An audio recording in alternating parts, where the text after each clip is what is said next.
ગણિત ધોરણ 8 પ્રકરણ 6 વર્ગ અને વર્ગમૂળ ભાગ 7 ની અંદર આપણે સ્વાધ્યાય 76 ના પ્રશ્ન નંબર 5 ની વાત કરીશું. પ્રશ્ન નંબર 4 ની અંદર એટલે કે ગયા ભાગની અંદર આપણે અવિભાજ્ય અવયવની રીતે વર્ગમૂળ શોધતા શીખ્યા હતા. તો અહીંયા આપણે થોડુંક એમનાથી વિશેષ કે આપેલી સંખ્યા પૂર્ણવર્ગ નથી, પણ એ પૂર્ણવર્ગ સંખ્યા બનાવવા માટે આપેલી સંખ્યા પૂર્ણવર્ગ નથી એટલે કે 252 પૂર્ણવર્ગ નથી, પણ એમને નાનામાં નાની એવી કઈ સંખ્યા વડે ગુણીએ કે જેનાથી એ પૂર્ણવર્ગ સંખ્યા બની શકે અને એ જે નવી પૂર્ણવર્ગ સંખ્યા મળે એનું આપણે વર્ગમૂળ પણ શોધતા શીખવાનું છે. તો એ પૂછે કે નીચે આપેલી દરેક સંખ્યા માટે નાનામાં નાની એવી સંખ્યા શોધો કે જેના વડે ગુણવાથી મળતી સંખ્યા પૂર્ણવર્ગ હોય, ઉપરાંત મળતી આ પૂર્ણવર્ગ સંખ્યાનું વર્ગમૂળ પણ શોધો. અહીંયા આપણને ખબર છે કે એકમનો અંક બેકી છે, આ સંખ્યા પૂર્ણવર્ગ નથી, એટલે આપણે આના અવિભાજ્ય અવયવ પાડીશું, પછી જોઈશું કે અવિભાજ્ય અવયવમાં કઈ કઈ સંખ્યાઓ આવી છે. હવે આપણે અગાઉનો ભાગ જોઈએ તો આપણે ખ્યાલ આવશે કે જેનું આપણે અવિભાજ્ય અવયવની રીતે વર્ગમૂળ શોધ્યું હતું, દાખલા તરીકે 729 પૂર્ણવર્ગ સંખ્યા હતી. જ્યારે એનું વર્ગમૂળ શોધ્યું ત્યારે જે એના અવિભાજ્ય અવયવ આવ્યો, દાખલા તરીકે 3 આવ્યા, તો 3 છે એ બેકી સંખ્યામાં છે, 6 વખત આવે છે. અહીંયા તમે જોઈ શકો 400 છે અવિભાજ્ય ના અવિભાજ્ય રીતે વર્ગમૂળ મેળવ્યું, તમે જોઈ શકો 2 છે એ 4 વખત આવ્યા, 5 છે એ 2 વખત આવ્યા, એટલે કે 2 છે એ પણ બેકી સંખ્યામાં આવ્યા, 5 છે એ પણ બેકી સંખ્યામાં આવ્યા. એટલે કે જે કોઈ અવયવ આવે, દાખલા તરીકે 1764 એ પૂર્ણવર્ગ સંખ્યા છે, તો તમે જોઈ શકો 2 2 વખત આવ્યા, 3 2 વખત આવ્યા, 7 2 વખત આવ્યા. કોઈ પણ અવયવ 1 વખત કે 3 વખત આવ્યો નથી, બબ્બે એની જોડીમાં જ આવે છે, એટલે કે બેકી સંખ્યામાં આવે છે. અહીંયા 4096 ના આપણે અવિભાજ્ય અવયવ મેળવ્યા, તો 2 છે એ 12 વખત આવ્યા, બેકી સંખ્યામાં આવ્યા, એટલે કે બબ્બેના જોડકા લઈને આપણે 6 જોડકા બનાવ્યા, બરાબર. તો અહીંયા આપણે જોયું કે જે પૂર્ણવર્ગ સંખ્યા હોય એના જ્યારે અવિભાજ્ય અવયવ પાડીએ છીએ ત્યારે એના અવયવો જે અવિભાજ્ય આવે છે એ હંમેશા 2 ના ગુણાંકમાં, એટલે કે 2 હોય કે 4 હોય કે 6 હોય કે 8 હોય એવી સંખ્યામાં આવે છે. તો આપણે જોવાનું કે જ્યારે આ અવિભાજ્ય અવયવ આપણે સંખ્યા નથી પૂર્ણવર્ગ અને એના અવિભાજ્ય અવયવ મેળવીએ છીએ ત્યારે એનો કોઈ અવયવ એકી સંખ્યામાં આવતો હશે તો આપણે એને બેકી સંખ્યામાં, એટલે કે એટલી જે ખૂટે છે એટલા વડે ગુણીને આપણે પૂર્ણવર્ગ સંખ્યા મેળવીશું. આપણે હમણાં એક દાખલો જોઈએ એટલે ખ્યાલ આવી જશે કે ખરેખર શું કરવાનું છે. તો આપણે 252 ના પહેલા અવિભાજ્ય અવયવ પાડી દેવાના છે. 252 બેકી સંખ્યા છે એટલે 2 વડે ભાગ ચાલશે, એટલે ખબર ન પડે તો સાઈડમાં ભાગાકાર લેવાનો. 252 ભાગ્યા 2 એટલે ખબર પડશે કેટલા દુ 252, તો કે 126 દુ 252. ફરી વાર બેકી સંખ્યા 2 વડે ભાગ ચાલશે, આનો 63 દુ 126, ખબર ન પડે તો ભાગાકાર કરી લેવાનો.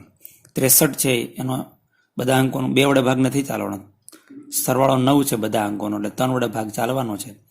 કેટલા તેરી, તો કે 21 તેરી 63. હવે ફરી વાર 2 ને 1 3, સરવાળો 3 થાય છે બધા અંકોનો, એટલે 3 વડે ભાગ ચાલશે. કેટલા તેરી, તો કે 7 તેરી 21. 7 પોતે અવિભાજ્ય સંખ્યા છે અને માત્ર 7 વડે ભાગ ચાલે, 1 સત્તુ 7. તો તમે જોઈ શકો 252 ના જયારે અવિભાજ્ય અવયવ પડ્યા, 2 છે એ 2 વખત આવ્યા, 3 છે એ 2 વખત આવ્યા, પણ 7 1 વખત આવ્યા, એટલે કે 7 છે એ જોડીમાં બનતા નથી. એટલે આપણે લખશું 252 બરાબર 2 ગુણ્યા 2 ગુણ્યા 3 ગુણ્યા 3 ગુણ્યા 7. હવે આપણને ખબર છે કે આપણે આને ગુણવાના છે. કેવી સંખ્યા? એવી નાનામાં નાની સંખ્યા કે જેનાથી પૂર્ણ વર્ગ બને. તો આપણને ખબર છે કે અહીંયા 2 ની જોડી બની જાય, 3 ની જોડી બની જાય, અહીં 7 ની બનતી નથી, એટલે કે 7 ની જોડી બનાવવા માટે 1 વખત 7 ખૂટે છે, તો આને 7 વડે ગુણી નાખીએ. તો આપણે લખશું કે અહીં આપેલી સંખ્યાને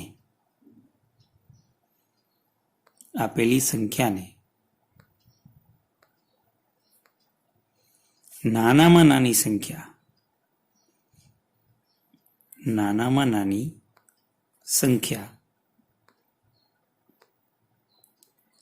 7 વડે ગુણતા મળતી સંખ્યા પૂર્ણ વર્ગ બને.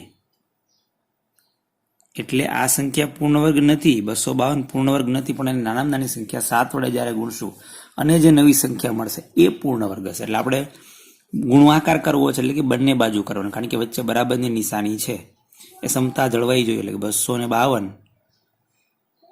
એને ગુણ્યા 7 બરાબર આ બાજુ પણ 7 વડે ગુણવાના છે, તો 2 ગુણ્યા 2 એમના એમ, આ 3 ગુણ્યા 3 એમના એમ, ગુણ્યા 7 એમના એમ. હજી આપણે 7 વડે આ ગુણ્યા નવા નાના નાની સંખ્યા 7 વડે ગુણ્યા. તમે જોઈ શકો એ બધા જ છે એ બેની જોડીમાં આવી ગયા.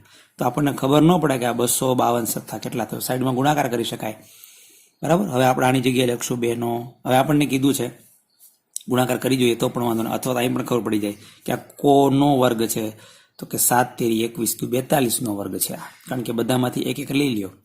બરાબર. 42 નો વર્ગ, 7 દુ 14 નો ચોગડો વધી આવી 1, 7 પંજા 35 ને વધી 1, 36 નો છગડો વધી આવી 3, 7 દુ 14, 14 ને 3 17, 1764 આ સંખ્યા છે કે જે 252 ને આપણે 7 વડે ગુણ્યા એટલે આપણને 1764 મળ્યા. બરાબર. એ 1764 જે છે એ પૂર્ણ વર્ગ સંખ્યા છે. આપણે આની જગ્યાએ લખશું. હવે અહીંયા આટલું કામ પૂરું કરતી શું કીધું છે, મળતી આ પૂર્ણ વર્ગ સંખ્યાનું વર્ગમૂળ પણ શોધો. એટલે અહીંથી આગળ વધવાનું છે. આની જગ્યાએ લખશું 2 નો વર્ગ ગુણ્યા આની જગ્યાએ લખશું 3 નો વર્ગ, 7 ગુણ્યા 7 ની જગ્યાએ લખશું 7 નો વર્ગ. હવે વર્ગ છે એ આપણે ગુણાકારના ઘાતના નિયમ મુજબ આ ઘાત છે એ ઉપર લઈ લઈએ, તો અંદર ગુણાકાર 7 તેરી 21 દુ 42 એનો વર્ગ. આપણને કીધું છે વર્ગમૂળ શોધવાનું, તો બે બાજુ વર્ગમૂળની નિશાની 1764 નું વર્ગમૂળ બરાબર આ બાજુ 42 ના વર્ગનું વર્ગમૂળ. હવે ગઈ વખતે શીખડાયું હતું કે વર્ગ અને વર્ગમૂળ નીકળે કેવી રીતે નીકળે એ ગયા ભાગની અંદર શીખડાયું. તો આ વર્ગ અને વર્ગમૂળ નીકળી જાય શું આવશે 42. તો આપણે જોયું કે 1764 નું વર્ગમૂળ શું થાય 42. એટલે આ દાખલો આપણને શું કહેવા માંગે છે કે આપેલી સંખ્યા પૂર્ણવર્ગ નથી, પણ એને કોઈક સંખ્યા વડે ગુણો એટલે મળતી સંખ્યા, એટલે કે 252 પૂર્ણવર્ગ નહોતા પણ એને 7 વડે ગુણ્યા એટલે 1764 મળ્યા, જે સંખ્યા પૂર્ણવર્ગ છે ને એનું વર્ગમૂળ 42 છે. હવે આપણે આ જ રીતનો બીજો દાખલો જોઈએ. બીજો દાખલો છે 180. હવે 180 એ પૂર્ણવર્ગ નથી, કારણ કે જો પૂર્ણવર્ગ સંખ્યા હોય તો શૂન્ય 2 ના ગુણંકમાં આવે, 2 આવે, 4 આવે, 6 આવે. તો આપણે જોઈએ કે ભાઈ 180 ને આપણે કેટલા વડે ગુણશું તો મળતી સંખ્યા પૂર્ણવર્ગ થશે. 180 એકમનો અંક શૂન્ય છે એટલે 2 વડે ભાગ ચાલશે. 90 દુ 180 હજી 2 વડે ભાગ ચાલશે. 45 દુ 90 હવે 2 વડે નહીં ચાલે, 3 વડે અને 5 વડે ચાલશે, કારણ કે સરવાળો 9 થાય એટલે 3 વડે ચાલે. એકમનો અંક 5 છે એટલે 5 વડે ચાલે. બેમાંથી એક કોઈ પણ વડે ચલાવી શકો. આપણે 5 વડે ચલાવીએ તો 9 પંજા 45, 3 વડે ચલાવીએ 3 તેરી 9, હજી 3 વડે ચાલશે, 3 પોતે અવિભાજ્ય છે, 1 તેરી 3. તો આપણે જોયું કે 2 ની જોડી બરાબર છે, 3 ની જોડી બરાબર છે, 5 છે સિંગલ આવે છે, એટલે આપણે આપણી નાના નાની સંખ્યા 5 વડે ગુણશું એટલે આની પણ જોડી બની જાય અને મળતી સંખ્યા છે એ પૂર્ણ વર્ગ બની જશે. તો આપણે લખશું કે 180 બરાબર શું આવ્યું તો કે 2 ગુણ્યા 2 ગુણ્યા 5 ગુણ્યા 3 ગુણ્યા 3. આપણને ખબર પડી ગઈ કે 2 છે એ જોડીમાં આવે છે, 3 છે એ પણ જોડીમાં આવે છે, 5 છે એ માત્ર એક વખત આવે છે, એટલે માટે આપેલી સંખ્યાને નાના નાની સંખ્યા 5 વડે ગુણવા પડે. તો આપણે લખશું અહીં આપેલી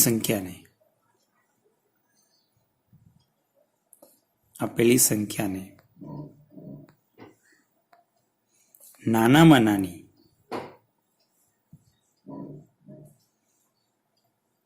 સંખ્યા 5 વડે ગુણવાથી મળતી સંખ્યા, ઉપર સંખ્યા લખતા ભૂલાઈ ગયું છે, પૂર્ણ વર્ગ બને. અહીં સંખ્યા લખવાનું છે, મળતી સંખ્યા જરાક લખી દેજો બરાબર.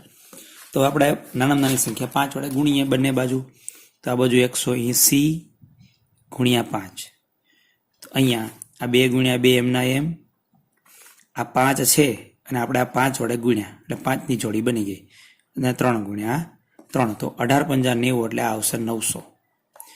અહીંયા 2 નો વર્ગ ગુણ્યા આની જગ્યાએ 5 નો વર્ગ ગુણ્યા પુનરાવર્તિત ગુણાકારમાંથી આપણે ઘાત સ્વરૂપે લખીએ છીએ. હવે આપણે લખીએ 2 ગુણ્યા 5 ગુણ્યા 3 આખાનો વર્ગ. તો આ બાજુ કોણ થશે? 3 પંજા 15 દુ 30 નો વર્ગ. વર્ગમૂળ મેળવીએ બંને બાજુ. 900 નું વર્ગમૂળ બરાબર 30 નો વર્ગ. વર્ગ ને વર્ગમૂળ નીકળીએ શું જવાબ આવશે? 30. એટલે 900 નું વર્ગમૂળ શું થશે? 30. તો આવી રીતે આપણે આ દાખલો બીજો ગણ્યો. હવે આ પહેલો દાખલો અને આ બીજો દાખલો. હવે આપણે બીજા 2 દાખલાઓ જોઈએ. બાકીના દાખલા 2 તમારી જાતે ગણવાના છે. ત્રીજો દાખલો જોઈએ આપણે. અહીંયા પાછી 1008. 1008 એ પૂર્ણ વર્ગ નથી, કારણ કે એકમનો ગાઢ છે. આપણને ખબર છે જેનો એકમનો 2, 3, 7 કે 8 હોય એ પૂર્ણ વર્ગ હોય નહીં. હવે અવયવ આપણે અવિભાજ્ય પાડીએ તો કે 504 દુ 1008, 252 દુ 504, 126 દુ 252, 63 દુ 126. હવે 9 વડે ભાગ ચાલશે અને 7 વડે પણ ચાલશે. બરાબર, કોઈ પણ એક વડે ચલાવીએ. 9 વડે ચલાવીએ એટલે 3 વડે ચાલશે, 3 વડે ચાલશે, 9 વડે ચાલશે, 7 વડે ચાલશે. પણ આપણે 9 વડે ચલાવવાનું નથી, કારણ કે 9 અહીંયા વિભાજ્ય છે, એ ન લખાય. 3 વડે ચલાવીએ. 21, 13, 63. હવે 21 વડે ચાલે, 7 વડે, 3 વડે ચાલશે. 3 સત્તા 21. પણ 7 વડે પણ ચલાવો અથવા ત્યાં ચલાવો કે અહીંયા ચલાવો, એનાથી ફેર પડવાનો નથી. 1 સત્તું 7. તો તમે જોઈ શકો 2 છે એ 4 વખત, 2 ની જોડીમાં 2 વખત આવ્યા એટલે એ રેડી છે.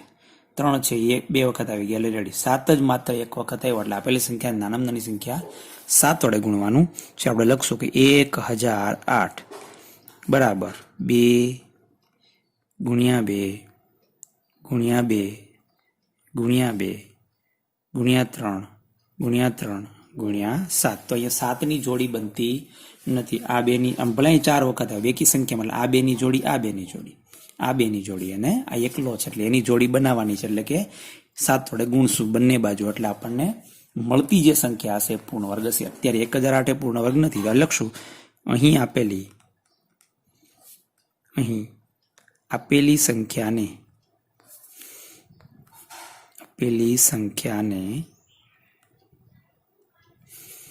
નાનામાં નાની સંખ્યા 7 વડે ગુણતા મળતી સંખ્યા પૂર્ણ વર્ગ બને. તો આપણે બંને બાજુ 7 વડે ગુણીએ તો આ બાજુ 1008 એને ગુણ્યા 7. તો આ બાજુ પણ 7 વડે ગુણીએ. 2 ગુણ્યા 2 ગુણ્યા 2 ગુણ્યા 2 ગુણ્યા 3 ગુણ્યા 3 ગુણ્યા 7 અને આ આપણે 7 વડે ગુણ્યા. આપણને ખબર છે કે બરાબરની બે બાજુ સરખી ક્રિયા કરવાથી બરાબરની નિશાની જળવાય છે. બરાબર, કે સમતા જળવાય છે. તો આપણને ખબર પડે કે 1000 ને 7 વડે ગુણો એટલે 7000 ને 8 ને 7 વડે ગુણો એટલે 56. એટલે કે 7056 આવશે જવાબ આનો. અથવા તો ગુણાકાર કરી શકાય સાઈડમાં. આની જગ્યાએ લખીએ 2 નો વર્ગ, આ 2 ના ગુણાકારની જગ્યાએ લખીએ 2 નો વર્ગ, આ 3 નો ગુણાકારની જગ્યાએ લખીએ 3 નો વર્ગ અને 7 ની જગ્યાએ લખીએ 7 નો વર્ગ. જે આપણે ઘાત છે કોમન લઈ લઈએ. કોમન એટલે ખરેખર તો ગુણાકારના ઘાતનો નિયમ લગાડીએ છીએ. હવે અંદરનો ગુણાકાર કરી દઈએ. 7 તેરી 21 દુ 42 7 તેરી 21 દુ 42 દુ 84. 84 નો વર્ગ. વર્ગમૂળ મેળવવાનો એટલે કે 1008 પૂર્ણ વર્ગ નહોતા, આપણે એને 7 વડે ગુણ્યા એટલે 7056 મળ્યા. જે પૂર્ણ વર્ગ છે. કોનો વર્ગ છે? 84 નો વર્ગ છે. વર્ગમૂળ મેળવીએ. 7056 બરાબર આ બાજુ વર્ગમૂળમાં 84 નો વર્ગ. વર્ગ અને વર્ગમૂળની નિશાની નીકળી જાય તો શું થાય? 84. એટલે આપણે જોયું કે મળતી સંખ્યા 7056 છે, એનું વર્ગમૂળ 84 એટલે કે 84 છે.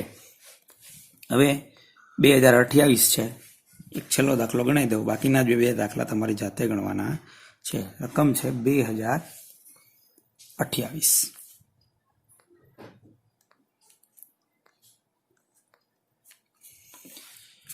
હવે આના અવિભાજ્ય અવયવ પાડીએ 2028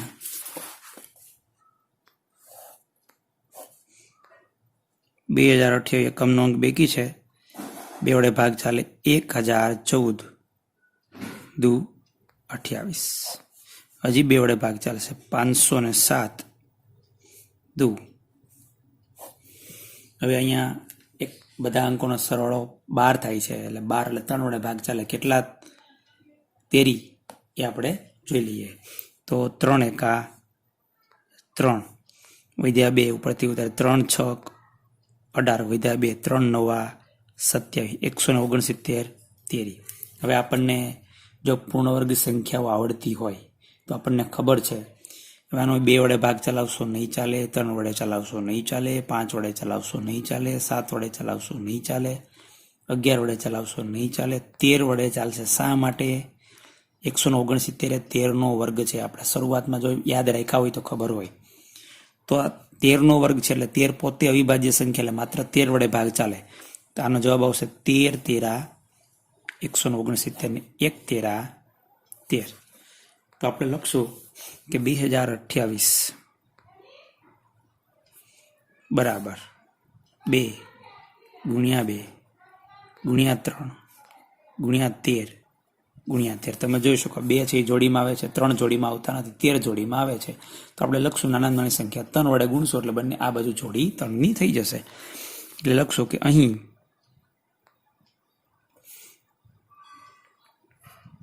આપેલી સંખ્યાને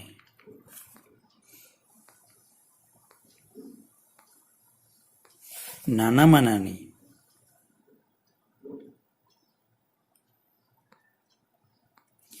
સંખ્યા 3 વડે ગુણતા મળતી સંખ્યા